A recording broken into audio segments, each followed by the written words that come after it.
नमस्कार साथियों, स्वागत है आप सभी का अंकित इंस्पायर्स इंडिया पर। मैं हूं अंकित अवस्थी। आप हैं मेरे साथ में एक ऐसे विषय पर चर्चा करने के लिए जिससे एक शहीद के पीछे रह गए परिजनों पर क्या असर होता है, उसका दृष्टांत आज के इस सेशन में देखने को मिलेगा। साथियों, आज आप और हम इस देश में सुख शांति से अगर रह रहे हैं तो निश्चित ही बॉर्डर पर खड़े हुए हमारे उन वीर जवानों का अतुलनीय योगदान मायने रखता है। साथ ही साथ देश के अंदर आंतरिक सुरक्षा के लिए उपलब्ध पुलिस फोर्सेस का भी योगदान महत्वपूर्ण है। लेकिन समटाइम्स हमारी सुरक्षा में तैनात ये सभी जवान दुश्मन के साथ जंग करते हुए या फिर किसी विकट परिस्थिति में अपने जब जान गंवा देते हैं, वीर गति को प्राप्त होते हैं, तो फिर उनके बाद उनके परिजनों पर, उनके निकट संबंधियों पर, उनके आश्रितों पर क्या बीतती है, उसकी कहानी आज का ये सेशन है। और किस तरह से एक सैनिक को अपने पीछे छूटे हुए आश्रितों के लिए जीते जी भी विचार करना होता है, संभवतया आज इस स्टोरी में ये चर्चा भी शामिल हो जाएगी। तो चलिए शुरू करते हैं। साथियों, चर्चा है कैप्टन शहीद अंशुमन सिंह की और उनके पीछे छूटे उनके परिवार में पिता और माता, साथ में उनकी धर्मपत्नी। आज की इस पूरी घटना में इन तीनों के बारे में ही विषय वस्तुवार चर्चा होगी। आप वर्तमान में स्वर्ग सिधार गए हैं, इनके पीछे छूट गई हैं तो इनकी धर्मपत्नी, इनके माता पिता। इनके माता पिता का हाल ही में कैप्टन जो शहीद हुए हैं अंशुमन सिंह, उनके मुआवजे को लेकर के एक बयान वायरल है। उस बयान में उनका आरोप है कि जो मुआवजा मिला वो उनकी पत्नी लेकर चली गई। शहीद की आश्रित विधवा अपने साथ उस पैसे को लेकर चली गई। और इसी के साथ में चर्चा शुरू हुई कि क्या है नेक्स्ट ऑफ किन पॉलिसी, जिसे लेकर शहीद के माँ बाप ने leader of opposition Rahul Gandhi ji से मुलाकात पर कहा कि आप इस विषय को संसद में उठाइए। जो सक्षम लोग हैं, चाहे रक्षा मंत्री हैं, उनसे आप इस विषय पर चर्चा कीजिए कि जो हमारे साथ घटित हुआ वो किसी और के साथ घटित ना हो।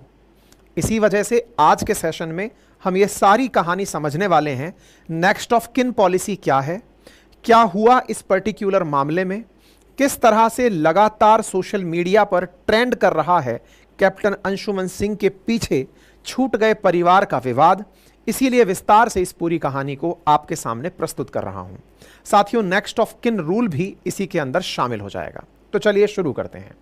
साथियों, जैसा कि आप सभी जानते हैं कि हमारे देश के जो ब्रेव हार्ट्स हैं, जीते जी और मरणोपरांत उनके सम्मान के लिए वॉर टाइम और पीस टाइम अवार्ड्स रखे जाते हैं।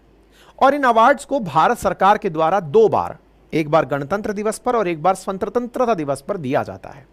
इनमें से एक वॉर टाइम अवार्ड है और दूसरा पीस टाइम अवार्ड है, जो कि सैनिकों के द्वारा या फिर वीर गति को प्राप्त हो चुके जो सैनिक हैं उनके द्वारा अपने अदम्य साहस और समर्पण की याद दिलाने के लिए दिया जाता है। पहली श्रेणी में जो पुरस्कार हैं उसके अंदर परमवीर, महावीर और वीर चक्र को रखा जाता है, जो कि वॉर टाइम अवार्ड्स हैं।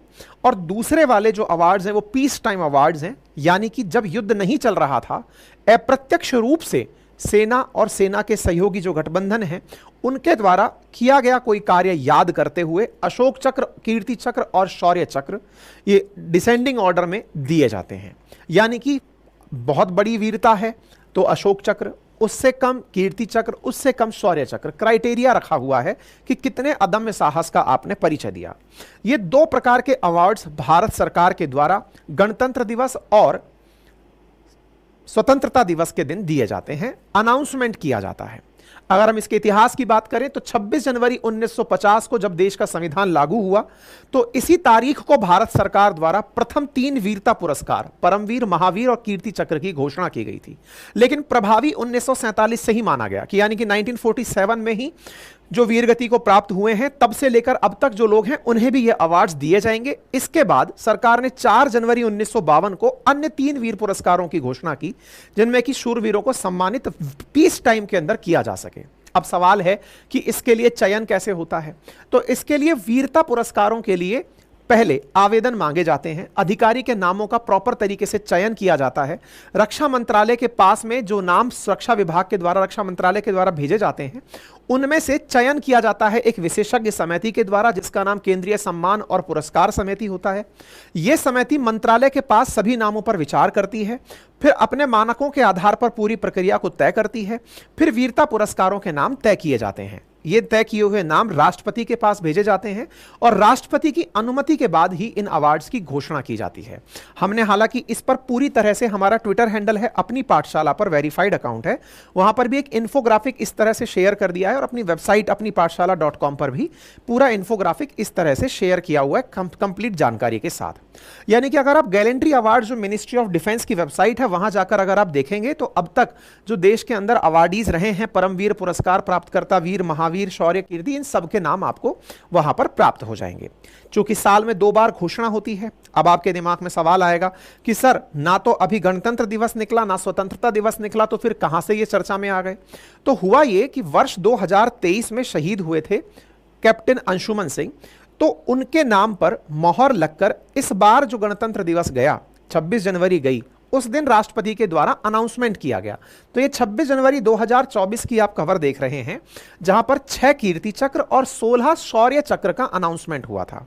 कुल मिलाकर 80 गैलेंट्री अवार्ड्स अनाउंस किए गए थे आर्म्ड फोर्सेस के लिए इस 26 जनवरी 2024 को। यानी गत वर्ष की वीरता के आधार पर 26 जनवरी 2024 को अवार्ड्स की घोषणा की गई थी।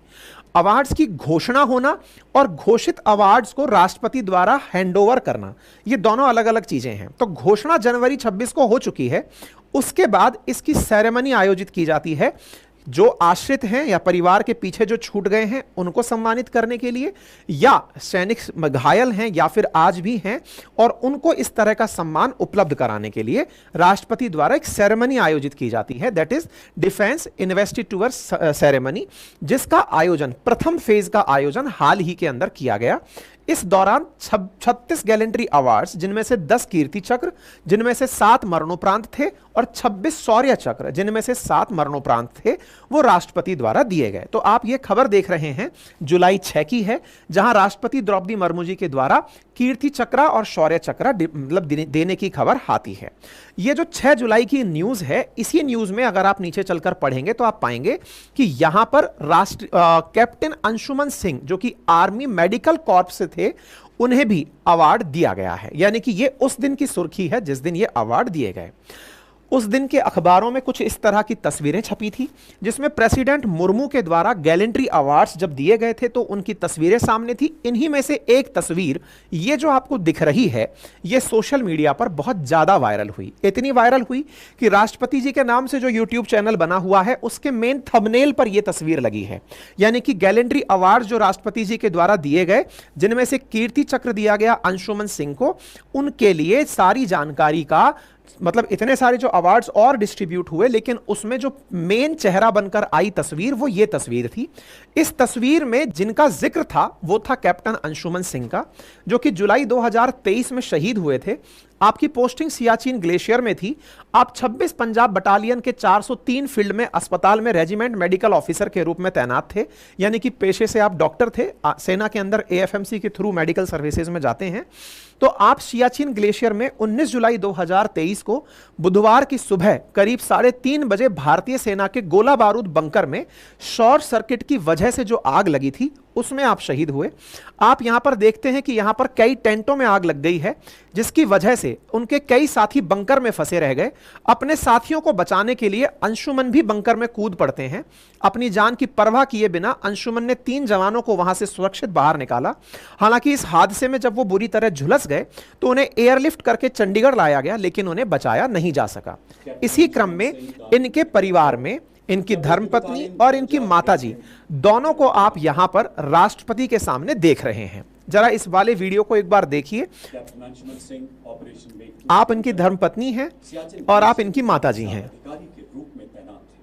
आपने 19 जुलाई 2023 को वहां स्थित चंदन ड्रॉपिंग जोन में हुई भीषण अग्नि दुर्घटना के दौरान इनके बारे में राष्ट्रपति जी के द्वारा जो कार्यक्रम आयोजित किया गया, उसमें ये सारी जानकारी। इसी दौरान मेडिकल इन्वेस्टिगेशन शेल्टर को आग की चपेट में आता देख संभवतः आप पीछे की आवाज बेहतर तरीके से ना सुन पा रहे हो, तो मैं आपको जो बातें बता चुका हूं वो पूरी तरह से अनाउंसमेंट हुआ। लेकिन अब अगर आप इनका फेशियल एक्सप्रेशन देखें, जो मीडिया ने बहुत ज्यादा तरीके से कैप्चर किया कि किस तरह पथराई हुई आंखें बिना रोए अपनी बातों को बयान कर रही हैं। इनके चेहरे का जो भाव था वो बहुत से लोगों को झकझोर कर रख दिया। इस चेहरे के भाव ने, जिसमें शहीद की विधवा जो पीछे छूट गई हैं, अपने पति के बारे में जब अनाउंसमेंट सुन रही हैं तो आंखों से आंसू तो नहीं आ रहे हैं, लेकिन गले से गटकती हुई जो सांसें हैं वो दिखाई दे रही हैं। इस तरह का भाव लोगों के मन में आया कि क्या बीतता होगा उन लोगों पर जो शहीदों के पीछे रह जाते हैं। अक्सर हम वीरता में परिवारजनों की उस शहादत को भूल जाते हैं जो बेटे के साथ साथ उन्होंने भी दी होती है। कोई अपना पति खोता है तो कोई अपना बेटा खोता है, कोई अपना भाई खोता है तो कोई अपना पिता खोता है। ऐसी स्थिति में उन परिवारजनों पर क्या बीतता है, इस पर विचार करने के लिए इस तस्वीर ने पूरे सोशल मीडिया पर वायरलिटी का कंटेंट पा लिया। हालात ये हुए कि इस तस्वीर के बाद से जहां तहां यह तस्वीर चेहरा बनकर उभरी, सोशल मीडिया पर यह तस्वीर बहुत ज्यादा वायरल हुई। वायरलिटी की इस तस्वीर में आपका इंटरव्यू भी वायरल हुआ, जिसमें आप अपने पति को याद करते हुए उनकी जो स्मृतियां हैं वो शेयर करते हुए दिखाई दे रही थी। इनकी इन्हीं बातों को रक्षा मंत्रालय के द्वारा बहुत सारे सोशल हैंडल्स के द्वारा भी शेयर किया गया। आपका वो दृश्य भी निकलकर जब आया जिस समय पहली बार पता चला कि कैप्टन अंशुमन नहीं रहे, तो आपके चेहरे के जो भाव थे लोगों ने पुरानी सुर्खियों से निकालकर उन्हें भी दुनिया के सामने शो करना शुरू किया। हमने भी अपने ट्विटर हैंडल पर आपको ये सारी जानकारी साझा की थी, क्योंकि ये जानकारी लोगों के दिमाग में यह एक पल रुककर सोचने के लिए मजबूर करने के लिए पर्याप्त थी कि शहीद तो देश के लिए अपने प्राण को न्यौछावर करके वीर गति को प्राप्त हो गए, लेकिन उनके पीछे जो छूट गए उनके साथ क्या बीतता होगा, संभवतया देश इस बात को रुककर महसूस कर रहा था। सोशल मीडिया पर उपलब्ध इन तस्वीरों ने बहुत से लोगों को एक पत्नी की पीड़ा, एक मां की पीड़ा, परिवार के आश्रितों की पीड़ा को देखकर, रोककर सोचने के लिए मजबूर किया। इसी कारण से सोशल मीडिया पर इनकी ये तस्वीरें खूब ज्यादा शेयर की गई। मतलब इस हद तक शेयर हुई कि जहां तहां लोग अपनी तरफ से सिंपैथी और अपनी तरफ की बातें लिखते चले जा रहे थे। लेकिन अचानक इस पूरी बात में एक ट्विस्ट आता है। ट्विस्ट क्या आता है? शहीद के आश्रित माता पिता से leader of opposition Rahul Gandhi ji मिलने जाते हैं, जहां पर कैप्टन के जो माता पिता हैं वो बात करते हुए दिखाई देते हैं और कहते हैं कि सर, इस अवार्ड में जो दिक्कतें हैं उन्हें रिजॉल्व किया जाए। बोले क्या दिक्कतें हैं? बोले इसमें नेक्स्ट ऑफ किन पॉलिसी जो है ना वो थोड़ी डाउटफुल है। अब वो जो इंटरव्यू है वो आपको सुनना चाहिए। राहुल गांधी जी से बातचीत जो हुई वो शहीद के पिता अपनी तरफ से बता रहे हैं। आप कह रहे हैं कि वो तो चली गई, 5 महीने की ही शादी थी। कौन चली गई? अंशुमन की वाइफ, जिनका नाम स्मृति बताया गया है, वो तो चली गई। मेरा बेटा शहीद हो गया, हमारे पास क्या बचा? ऐसे बहुत से केस हैं जहां बहुएं भाग जा रही हैं, यानी कि विधवाएं रुक नहीं रही घर में, वो अपने साथ में उनको जो मिली हुई धनराशि है, जो सम्मान है, उसे वो लेकर चली जा रही हैं। इसी को लेकर के आपने राहुल गांधी जी से बात की और राहुल गांधी जी ने आश्वस्त किया कि वो राजनाथ सिंह जी से, रक्षा मंत्री से इस बारे में बात करेंगे। मेरा उनसे बात करने का एक ये था जो कि मैं माननीय रक्षा मंत्री जी को भी अवगत करा चुका हूं। तो पेरेंट्स की जो बातें हैं उनमें शहीद की माता के द्वारा ये कहना कि बहू तो भाग गई, इस बात को भी फिर हमने आपके साथ सोशल मीडिया पर साझा किया। इसके बारे में जानकारी निकलकर आई जिसमें परिजन कह रहे हैं कि साहब, सम्मान शहीद अंशुमन की पत्नी स्मृति सिंह और मंजू देवी ने लिया, लेकिन अब शहीद के माता पिता मीडिया से बात करते हुए अपनी तरफ से अपनी बातें रख रहे हैं और कह रहे हैं कि माता पिता ने अपने बयान में कहा कि उनका बेटा तो शहीद हुआ लेकिन उन्हें कुछ नहीं मिला। सम्मान और अनुग्रह की राशि दोनों बहू लेकर चली गई, उनका बेटा भी चला गया और बहू भी चली गई। तो अब इसका मतलब यह हुआ कि शहीद के पीछे, दिवंगत के पीछे जो लोग छूट गए उनमें माता पिता और बहू, इनको उस राशि का जिससे कि उनका जीवन संभवतया पुत्र जीवित रहता, क्योंकि भारत के सामाजिक ताने बाने में कुछ इस प्रकार का गणवेश है कि एक पुत्र जब नौकरी पर होता है तो असल में वही ब्रेड एंड बटर अर्नर होता है। कई परिवार उस धनराशि से पलते हैं।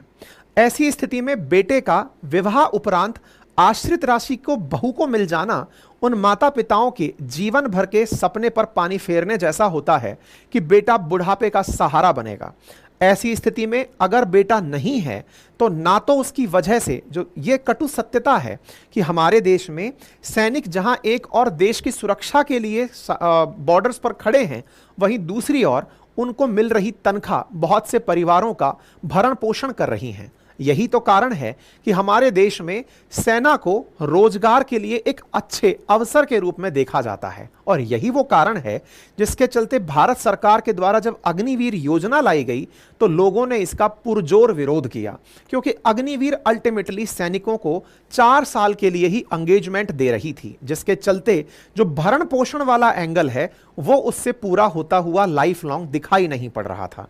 यही कारण है कि आज के समय पर फिर से चर्चा होने लगी है कि शहीद की जान देश के लिए तो कुर्बान है ही, लेकिन वो जान कुर्बान करते समय अपने साथ साथ अपने परिवारजनों के भरण पोषण की व्यवस्था भी हो जाए, इसलिए वो डटा रह करके देश के साथ साथ अपने परिवार की जिम्मेदारी भी लेकर चल रहा होता है। यहीं से यह डिबेट और तेज होने लगी। मैं आपको यहां बताना चाहूंगा कि यहां पर जो भी अवार्ड्स हैं उनमें क्या क्या दिया जाता है। जैसे परमवीर चक्र जो विजेता हैं, यदि जीवित हैं या मरणोपरांत हैं, उन्हें 20,000 रुपए मासिक भत्ता मिलता है। मरणोपरांत उनके आश्रितों को मिलता है। अब ये जो आश्रित है ना, इसी को नेक्स्ट ऑफ किन कहा गया है, NOK कहा गया है। ये आश्रित कौन कंसीडर किया जाएगा? तो फिलहाल व्यवस्था यह है कि अगर शहीद अविवाहित है तो माता पिता को नेक्स्ट ऑफ किन कंसीडर किया जाता है। उनमें से भी माता जी को वो अवार्ड दिया जाता है और उन्हीं को वो पेंशन प्रदान की जाती है। वहीं अगर व्यक्ति शादीशुदा है तो उसकी धर्मपत्नी को, माता जी के स्थान पर धर्मपत्नी को नेक्स्ट ऑफ किन कंसीडर किया जाता है। लेकिन यह बात कोई नई बात नहीं है कि वाइफ को देना असल मायने में वाइफ की बाकी बची जिंदगी को ध्यान में रखकर, क्योंकि वाइफ भी हम उम्र उस शहीद के रही होती है, उसे एक लंबी जिंदगी जीनी है, उसे समाज में अपने पति के बिना अपने बच्चे के साथ उस पूरे समाज का सामना करना है, उसे धन की आवश्यकता होगी, उसे सम्मान की आवश्यकता होगी, समाज में उसको एक इज्जत मिले इसकी आवश्यकता होगी। संभवतया यही सोचकर जिन लोगों ने भी इस पॉलिसी को बनाया होगा उसमें धर्मपत्नियों को ये प्राथमिकता दी गई होगी। लेकिन इसका जो दूसरा पहलू है वो ये है कि महिलाओं के सम्मान के लिए तो ये पुरस्कार और आश्रय के लिए धनराशि दी गई, लेकिन उस धनराशि के बाद कुछ बहुएं अपनी उस धनराशि को लेकर अपनी बची जिंदगी को किसी अन्य साथी के साथ या पुनर्विवाह के लिए चली जाती हैं। माता पिता जो आश्रित छूट गए उन्हें छोड़कर चली जाती हैं, जिसके चलते बहुओं का ये जो बर्ताव है ये भी सीनियर ऑफिसर्स के सामने जाता है कि सर अब बहू भी हमारे पास नहीं है, उसकी धनराशि भी चली गई, तो जिस बेटे को पाल पोस कर हमने बड़ा किया वो पाल पोस कर बड़ा हुआ बेटा शादी के बाद पत्नी का हुआ, देश का हुआ, माता पिता को क्या मिला? यहां पर शहीद अंशुमन के माता पिता ने बहुत अच्छे से ये बात मेंशन की, और वो ये थी शहीद अंशदीप के माता पिता ने कि साहब ये वाली जो स्थिति हमारे साथ घटित हुई है ये भविष्य में किसी और के साथ घटित ना हो, हमारा ये प्रयास रहेगा। हो सकता है कि एक बार के लिए उनके माता पिता को लोग इस नजरिए से देखें कि बेटे को क्या उन्होंने केवल धन के लिए ही समझा था, तो उनका कहना है कि नहीं, ऐसे बहुत से माता पिता हैं जिनका घर अपने बेटे की तनख्वाह से और उनकी आश्रय राशि से चलता। ऐसी स्थिति में सरकार विचार करे कि जो आश्रित हैं उनके बीच में नेक्स्ट ऑफ किन पॉलिसी को लेकर किस तरह से धन का बंटवारा या संसाधनों का बंटवारा हो सकता है।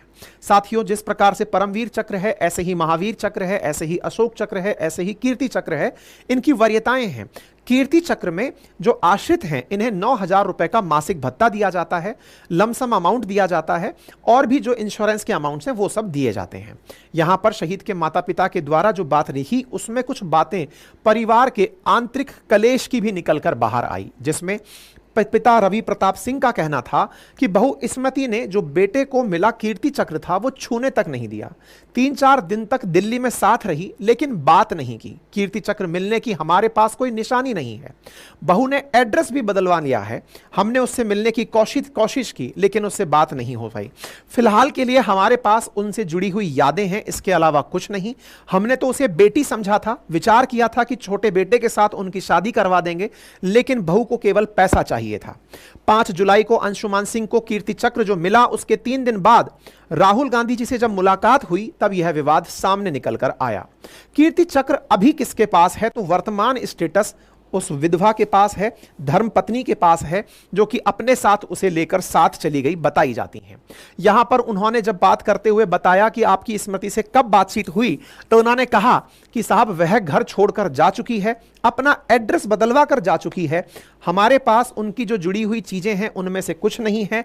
प्रेसिडेंट हाउस से यह जानकारी मिली रिकॉर्ड ऑफिसर से बात करके कि पत्नी ने अपना एड्रेस भी बदलवा लिया है, और बहू से बात करने की जब कोशिश की तो बहू ने बात करने में दिलचस्पी नहीं दिखाई।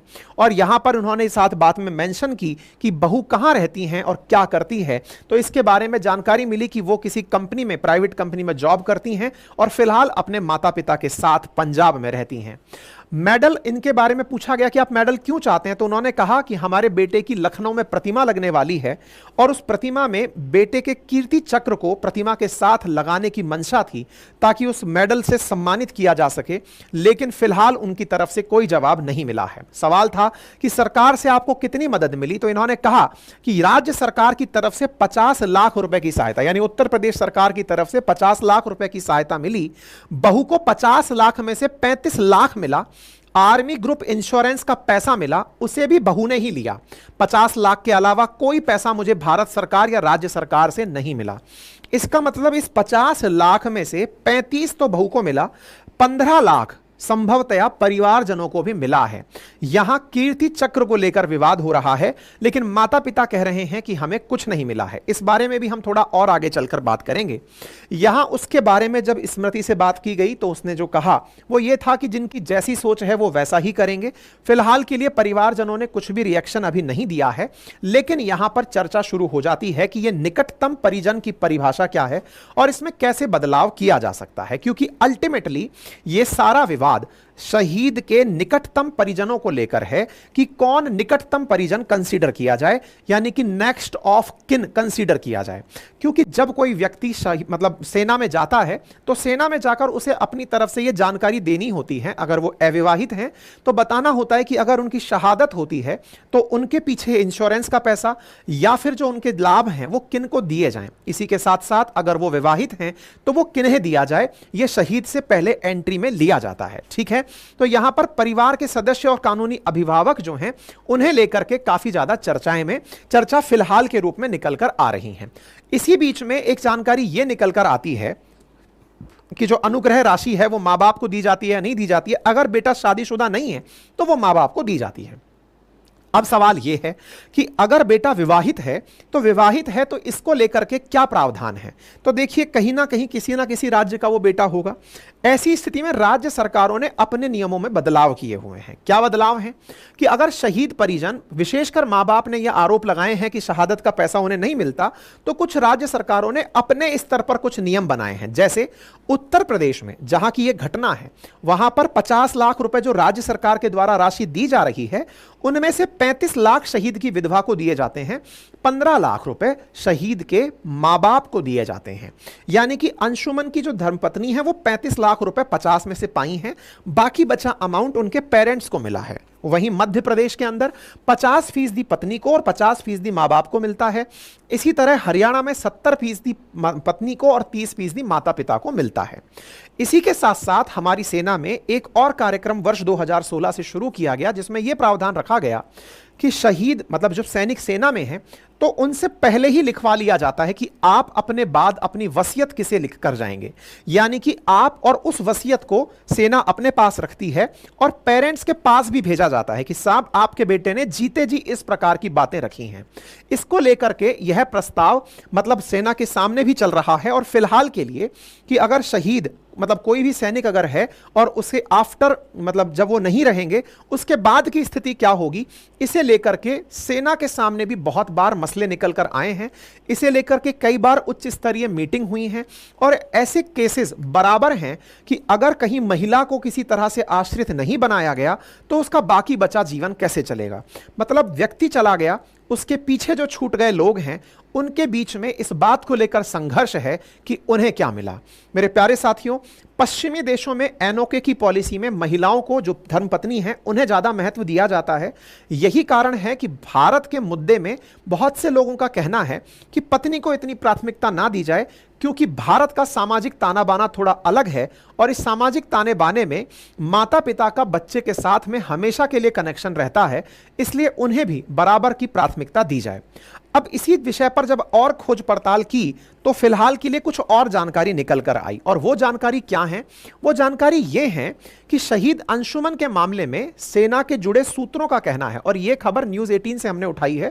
तथ्यात्मक जानकारी के लिए हमने न्यूज चैनल की कॉपी भी इसीलिए लगाई है, जिनमें से पता चला है कि जो आर्म ग्रुप इंश्योरेंस फंड है उसका 1,50,00,000 रुपए पत्नी को मिला है और 50 लाख रुपए मां को मिला है, क्योंकि यह जानकारी इंश्योरेंस करते समय ही उस व्यक्ति से पूछा जाता है कि आपके बाद इस पैसे को किस तरह बांटा जाए।